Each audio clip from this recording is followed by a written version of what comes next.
Record in the new van. The new van that'll carry more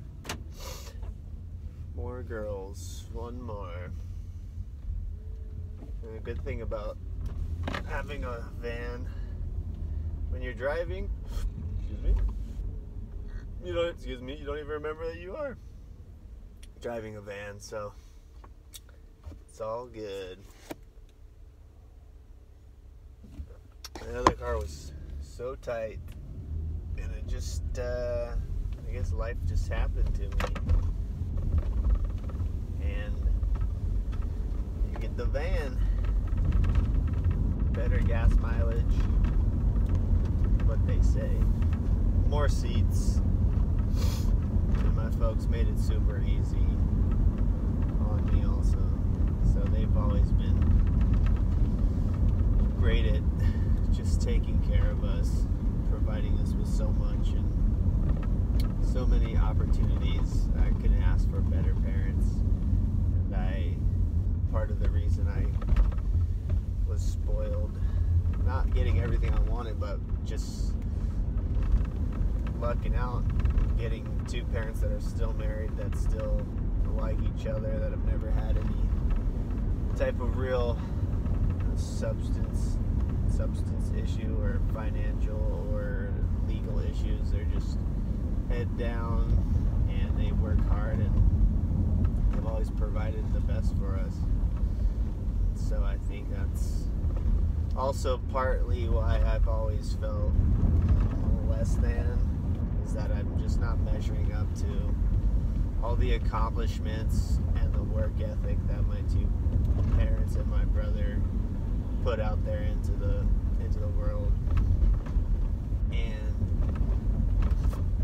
I think, I want to say I've always felt like this, but at a certain point it's not warranted anymore.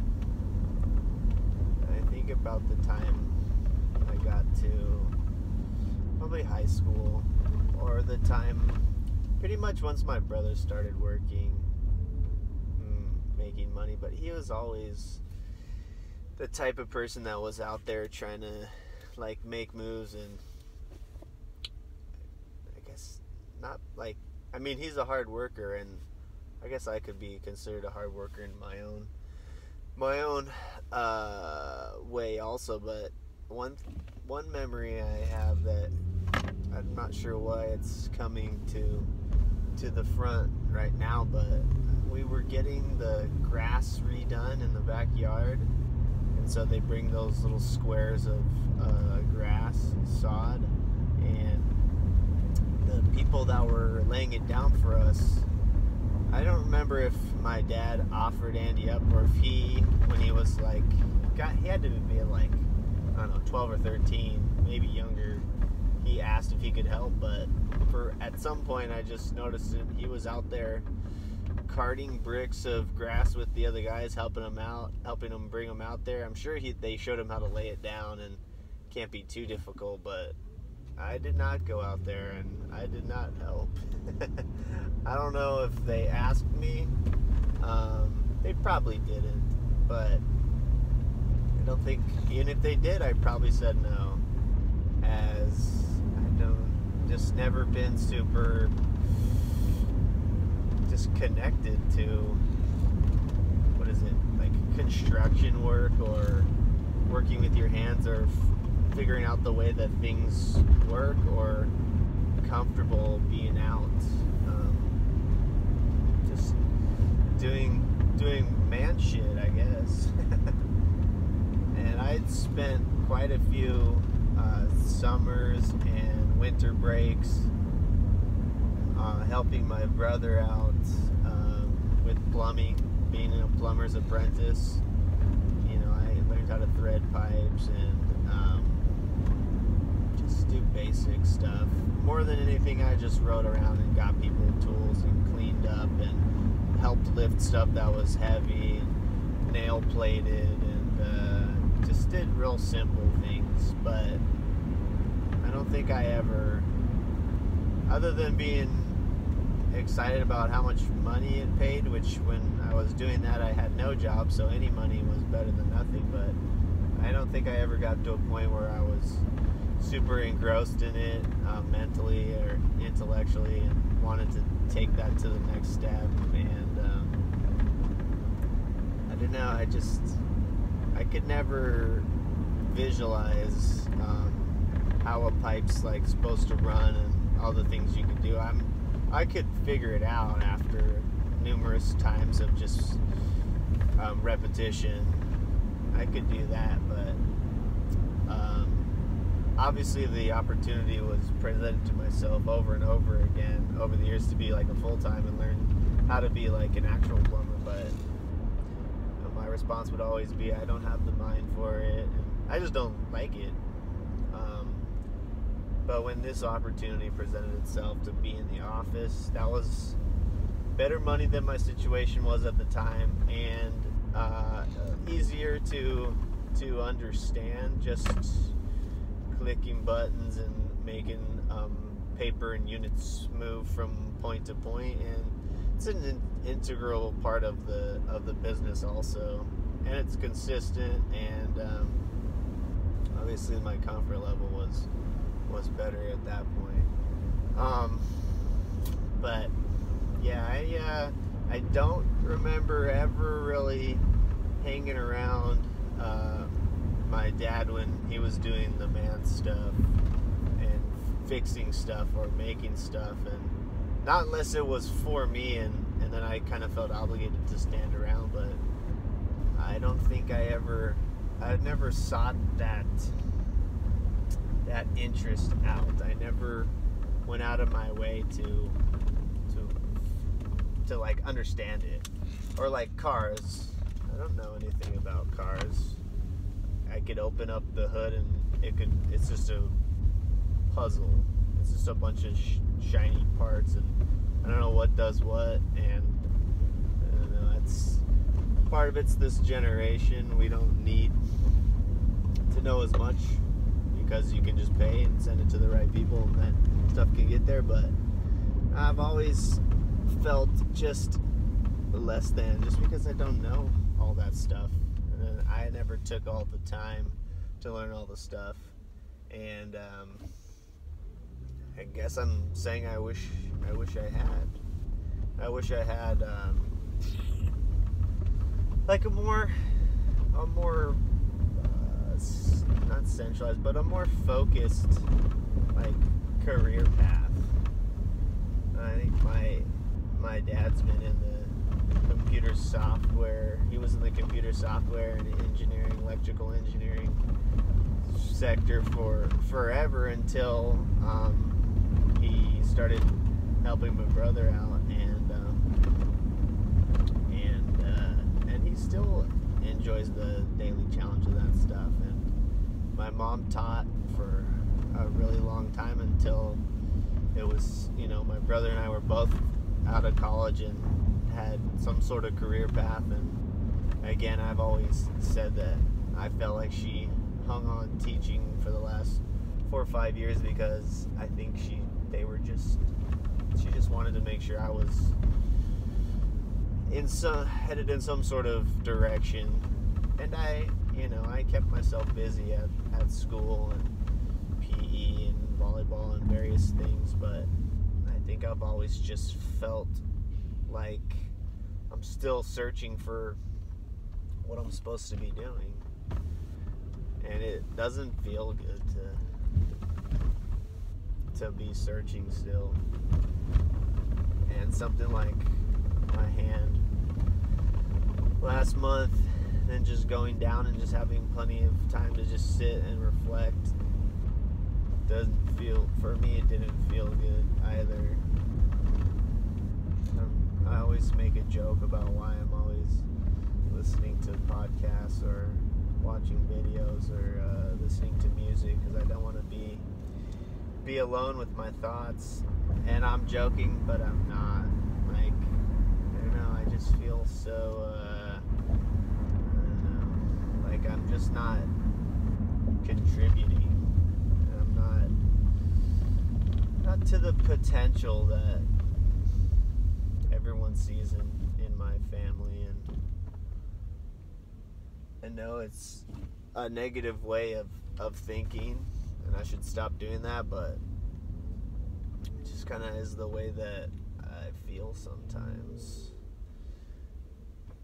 And when I stay busy, I don't think about that stuff as much, but yeah, it's my own fault, you know. I'm not saying it's anyone's fault except my own.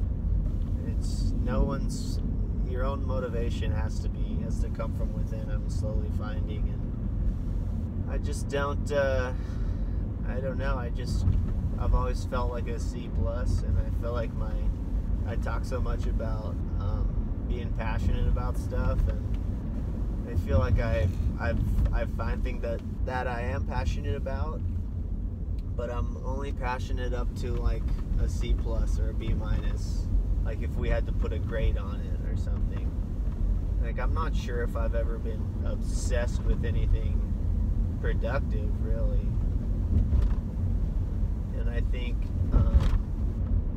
I've talked about people that say they don't have any regrets. I think that's a bunch of BS, because I've got a lot. And I think if I could go back and hopefully from today on, I just do whatever I find the most joy in. I will try and make a career out of that. And I guess if you're doing something you really enjoy and you're really into, and you get paid for it too, then you really don't feel like it's a situation where you're clocking in and you wish that you were somewhere else.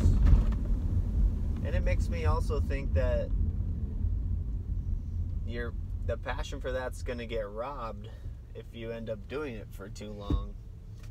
I don't know. I just swapped cars. We got this van. It's awesome. It's newer. I'm going to be able to have all 3 girls in here and do all the drop-offs and whatnot. And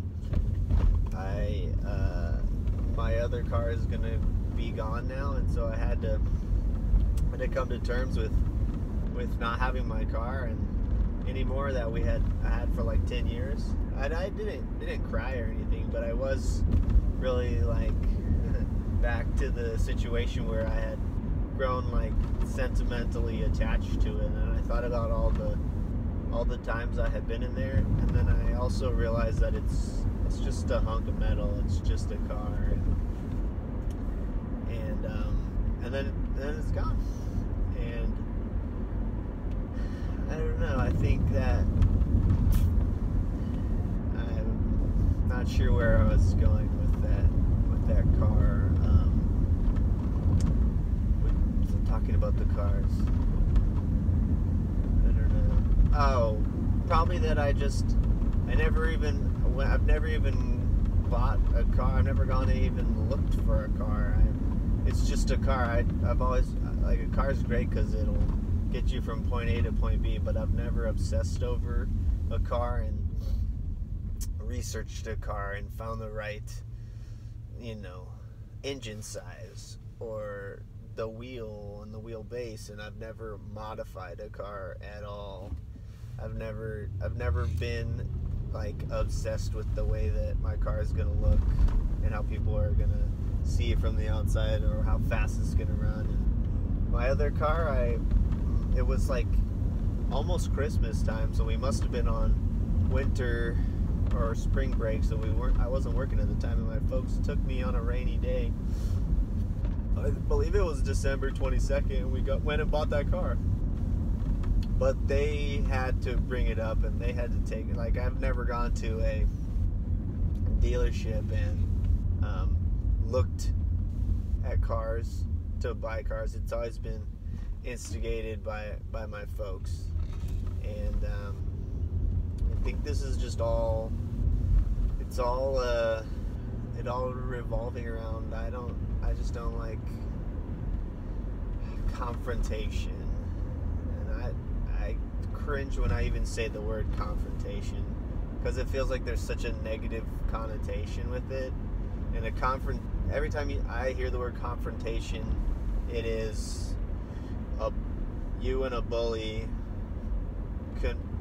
talking and getting ready to fight, and then making plans to meet up in the parking lot at 3 o'clock after school for a real fist fight. That's the type of confrontation. But I'm realizing that confrontations are happening daily, everywhere. When you go and get food from Chick, or you go and you're waiting in line at the DMV, or you're going to the grocery store and you have to talk to someone, and it's just the art of talking to somebody.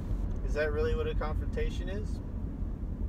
I'm starting to think that maybe it is.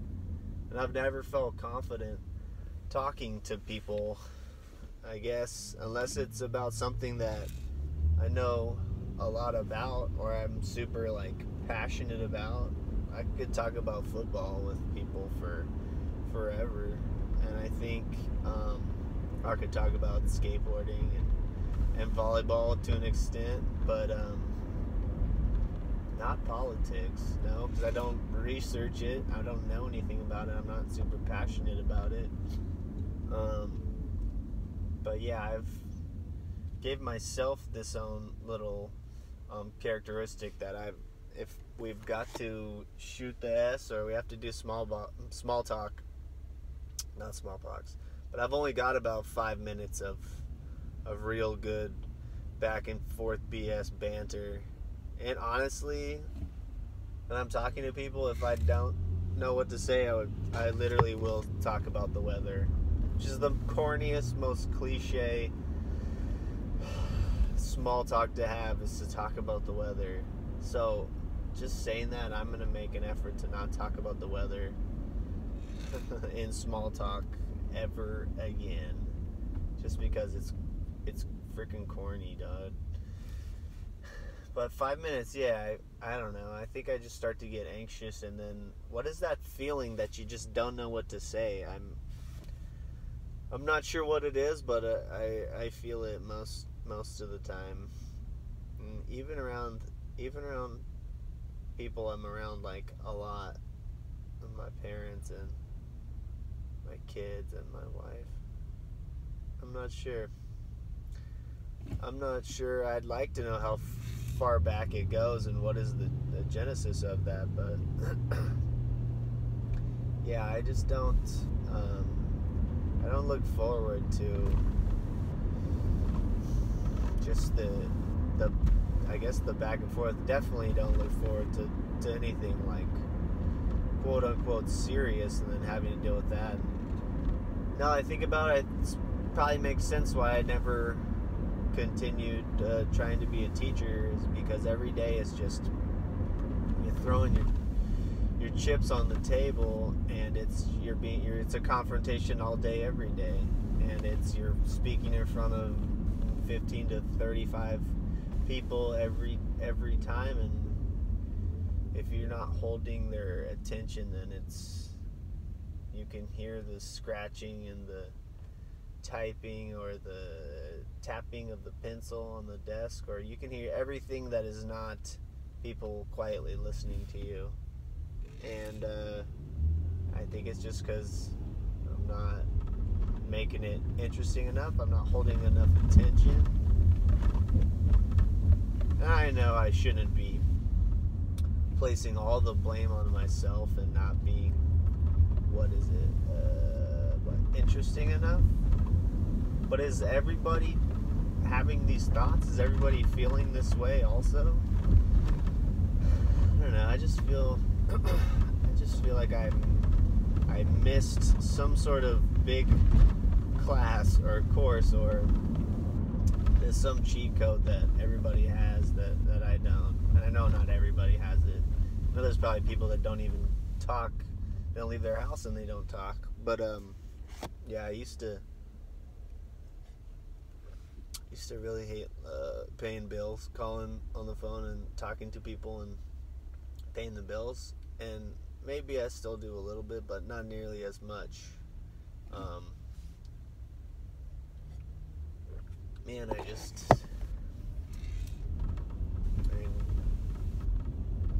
the sweatiness, I guess. When I get all nervous, get all sweaty and I guess self-conscious. But I think that's one thing I need to try to work on more is embracing the confrontation, which is mostly positive most of the time. It's not negative all the time, and I've got to flip my brain's not understanding, but I need to flip my brain and how it perceives confrontation, and just try my best not to be so concerned about it at the time. You've got to talk to people and figure stuff out in front of people. And I think just hearing myself say it out loud gives me some better relief that at least I'm voicing the understanding of it to a degree. Yeah, I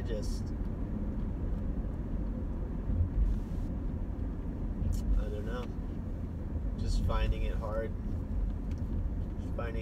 to be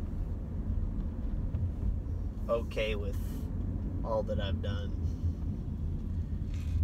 And I can always be okay with it when I just remind myself of how good that I have it, and how fortunate I've been, and how lucky I've been that I got so many opportunities, and I continue to. But I just I feel like I'm not doing enough. I feel like I'm not doing enough. I need to do more each day. Like make more money, like spend more time with my kids, like help my kids do things better, learn to read, learn their numbers, like find what they're passionate about, be good at sports, like ride their bike without training wheels. I'm always concerned, and I'm always putting myself up against other people, like in competition. I've always had this competitive mind where I size myself up against someone else pretty much immediately. Not immediately, but I think I'm just always comparing myself. And I feel like I'm always comparing myself, and I'm always putting myself below them. And maybe that's just growing up with older brother, and so you gotta keep up. And I think I always enjoyed doing things that he wasn't into, because then I wouldn't have to compare myself. Then I knew that I was better than him at something. But most anything that we shared, which was the same activity, he was, if you ask me, he was better than me. I think he was a better soccer player, although it's difficult when you play different positions, so I think that's kind of like I would kind of cop out with that. But he was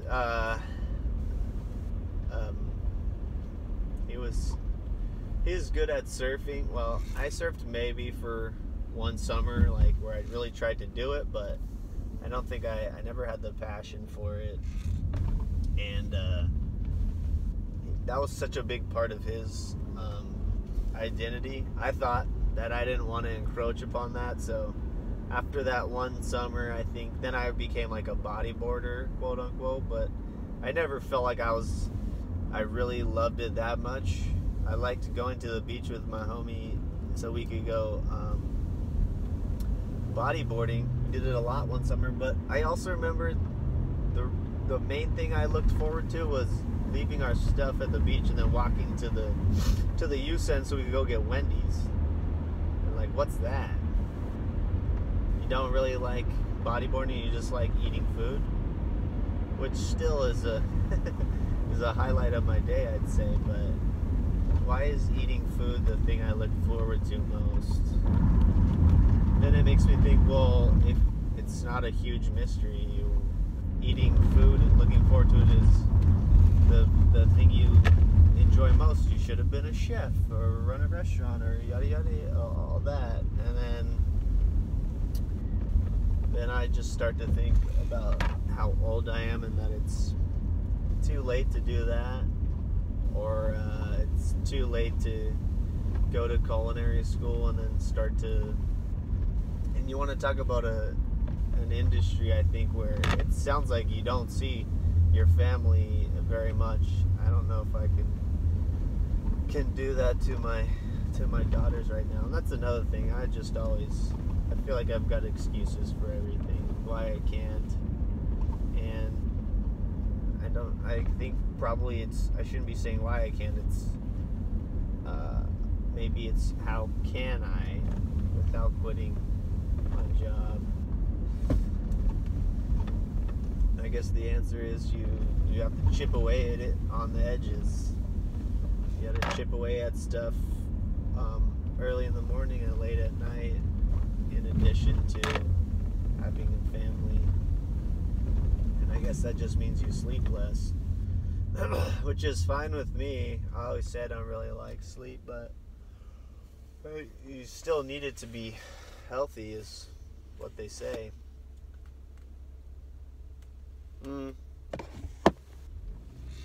I just know I never thought of working in my brother's plumbing office as the thing that that was my dream.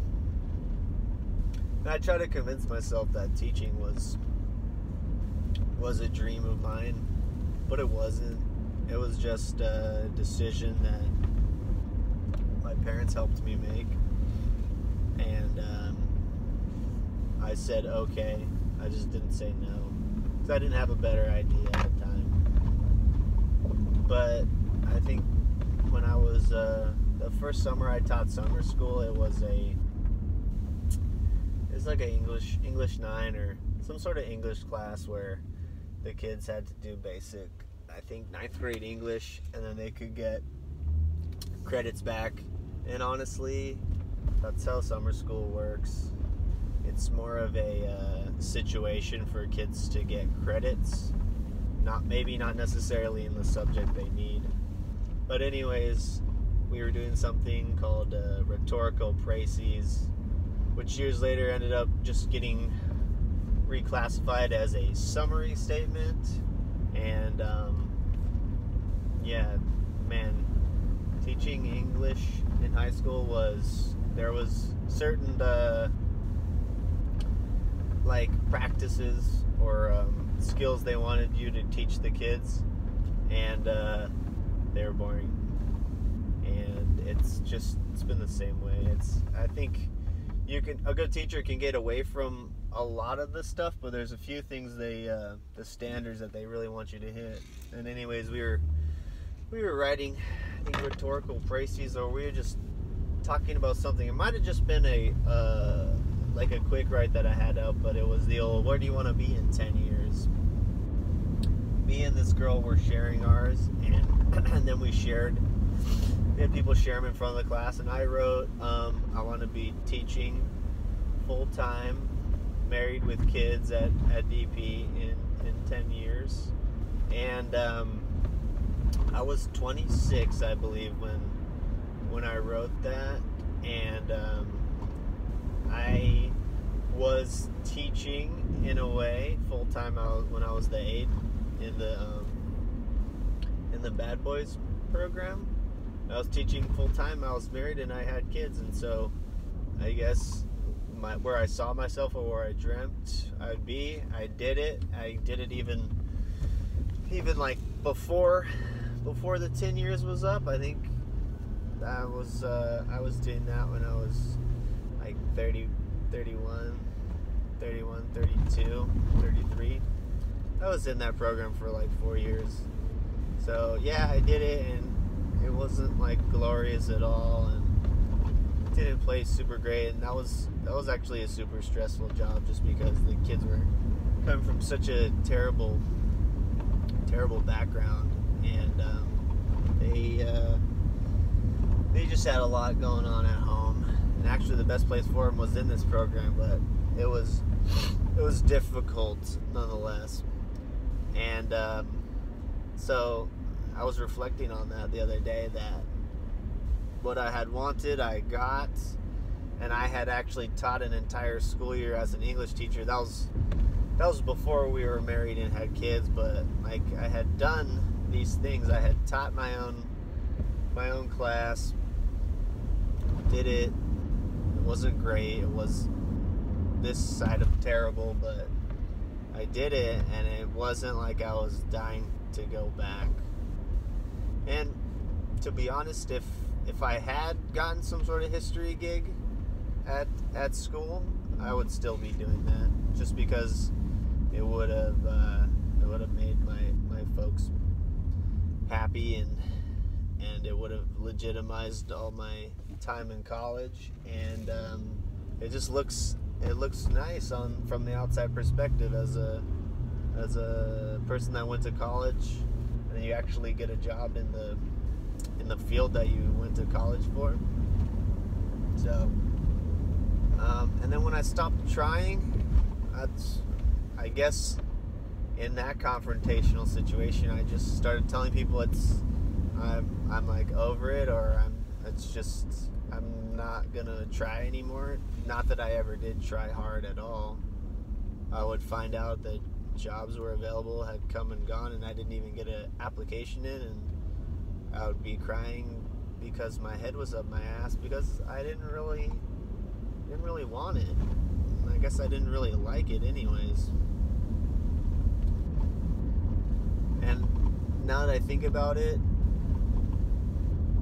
as someone that grew up in the time that I grew up, it seemed more, just seemed right to get a job in one of the 10 fields that they talk about in school, or in little kid books, or that you think about it in cliche.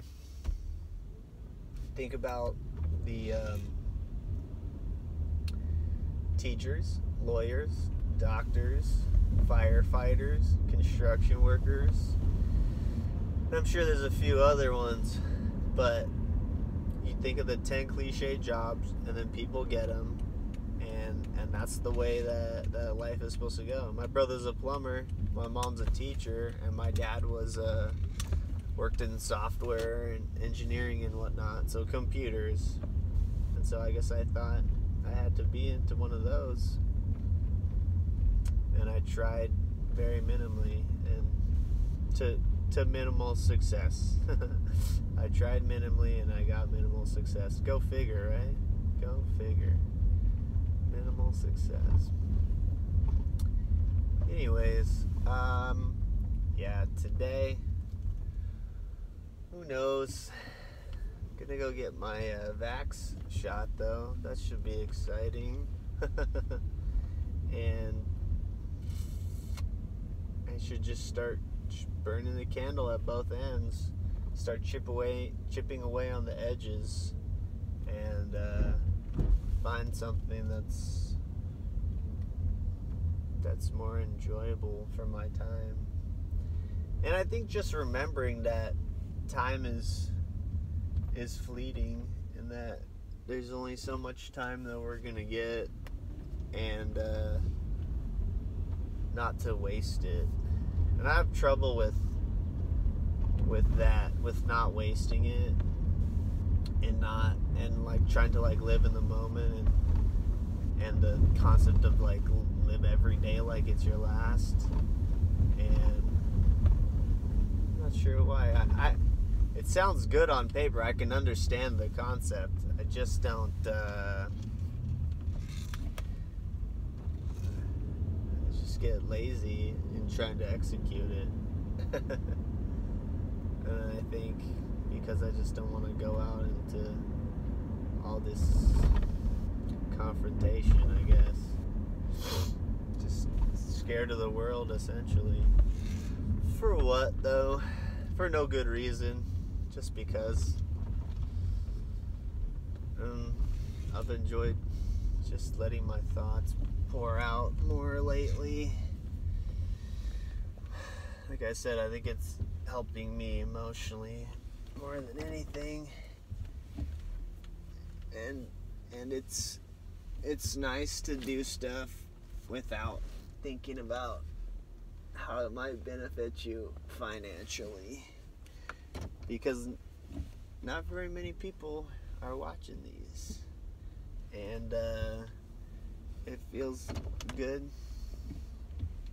just to at least have a conversation with myself, even though we're talking to ourselves every day in our head. Did it. Alright, thanks for listening to a podcast hug. This was thoughts number 5, and I'll